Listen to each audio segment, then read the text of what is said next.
being the returning officer for election of Uganda People's Defence Forces representatives to Parliament, having added up the number of votes cast for each candidate in accordance with Section 72 of the Parliamentary Elections Act, Cap 177, I declare the following who have obtained the largest number of votes as elected. And also thank the Electoral Commission for organizing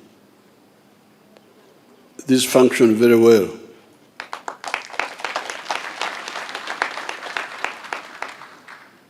I also want to thank the High Command for having nominated the people whom I forwarded to you.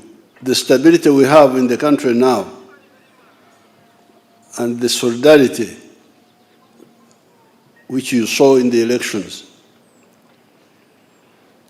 is due to the Micheno which have been broad unity. And also, if we solve all the other solvable needs, we shall have maximum and total unity, and that's what we are aiming at. I congratulate everybody. I thank the Electoral Commission. I thank the Army leadership for what has been done. Congratulations, all of you. Download the app on App Store or Google Play Store now. Vision Digital Experience, the future of media.